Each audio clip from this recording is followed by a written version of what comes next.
बिस्मिल्लाहिर्रहमानिर्रहीम। अस्सलाम वालेकुम। मैं आपको अपने चैनल सारम कोचिंग सेंटर में खुश आमदीद कहता हूँ। Dear friends, students, viewers, Pakistan affairs में हम प्री पार्टीशन इरा को डिस्कस कर रहे हैं और आज का जो हमारा टॉपिक है वो है government of India act 1935। Government of India act 1935 Hindustan की तारीख का एक कंप्रिहेंसिव एक्ट है। ये जो है ये गवर्नमेंट ऑफ इंडिया एक्ट 1935 ये हिंदुस्तान की तारीख का एक कंप्रिहेंसिव एक्ट है, एक कंप्रिहेंसिव एक्ट। ठीक है, ये एक बहुत बड़ी डॉक्यूमेंट है।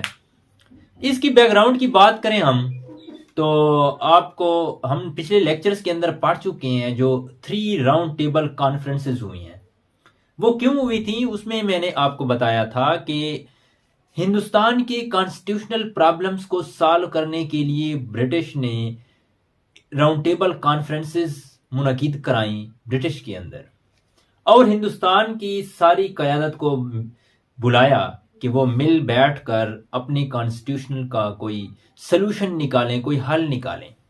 लेकिन वो तीनों राउंड टेबल कॉन्फ्रेंसेस जो थी वो फेल हो गई, बगैर किसी रिजल्ट के वो फेल हुई, उसका कोई रिजल्ट, कोई आउटकम ना निकल सका। तो कॉन्स्टिट्यूशनल प्रॉब्लम्स को हल करने के लिए जो हिंदुस्तान की लीडरशिप को इकट्ठा बिठाकर जो मसाइल हल करने के लिए जो ब्रिटिश गवर्नमेंट ने राउंड टेबल कॉन्फ्रेंसेस हेल्ड कराई थी। क्या राउंड टेबल कॉन्फ्रेंसेस, जो राउंड टेबल कॉन्फ्रेंसेस हल कराई, जो मुनक़िद कराई थी राउंड टेबल कॉन्फ्रेंसेस, तो वो क्या हुई, वो विदाउट रिजल्ट जो है वो खत्म हो गई, उनका कोई रिजल्ट ना आ सका। तो क्या हुआ, when the scheme regarding the future constitution of India, कोई जब scheme future constitution of India के लिए जो एक स्कीम थी, when the scheme of related to future constitution of India was worked out, the British government issued a document। तो British government ने क्या किया, एक डॉक्यूमेंट इशू किया जिसको क्या कहते हैं, व्हाइट पेपर कहते हैं। व्हाइट पेपर के नाम से ब्रिटिश गवर्नमेंट ने एक डॉक्यूमेंट इशू किया नोन एज व्हाइट पेपर। ये कब इशू किया गया, ये 1933 में ये व्हाइट पेपर इशू हुआ।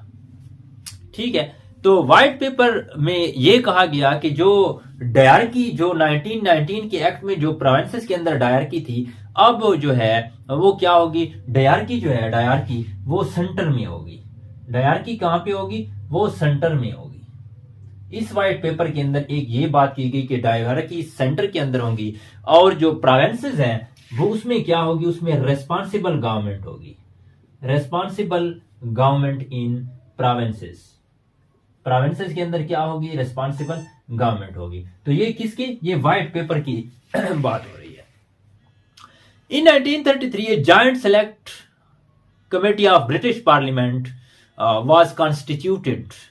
एक जॉइंट सेलेक्ट कमेटी बनाई गई। क्या बनाया गया, एक जॉइंट सेलेक्ट कमेटी बनाई गई ब्रिटिश पार्लियामेंट से।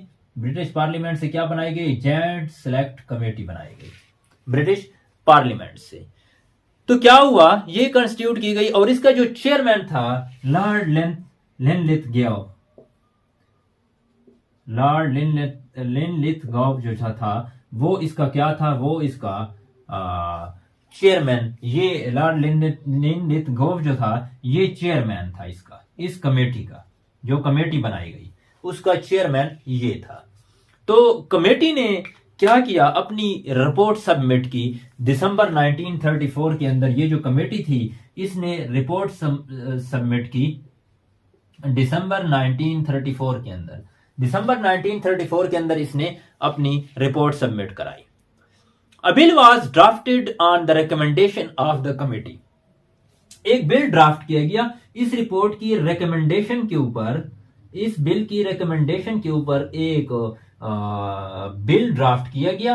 क्या किया गया, एक बिल ड्राफ्ट किया गया, एक बिल ड्राफ्ट किया गया, और उस बिल को क्या किया गया, passed by both houses in July 1935। तो ये बिल जो था इसको बोथ हाउसेज से, दोनों House of Commons, House of Lords से पास कराया गया ठीक है, बोथ हाउसेस से जब ये पास हुआ, कब हुआ? 1935 के अंदर, जुलाई 1935 के अंदर, जुलाई 1935 के अंदर ये बिल पास हुआ और फिर इसको रॉयल एसेंट के लिए भेजा गया अगस्त 1935 में। रॉयल एसेंट के लिए इसको भेजा गया 1935 के अंदर, और 1935 जो अगस्त 1935 के लिए इसको भेजा गया और इसको रॉयल एसेंट मिल गई। This is called government of India act 1935। ये गवर्नमेंट ऑफ इंडिया एक्ट 1935 का बैकग्राउंड है। इसके जो सैलिएंट फीचर्स हैं, जो इसकी कैरेक्टरिस्टिक हैं गवर्नमेंट ऑफ इंडिया एक्ट 1935 के, वो इंशाल्लाह हम नेक्स्ट लेक्चर में डिस्कस करेंगे। तब तक के लिए इजाजत। Thank you very much.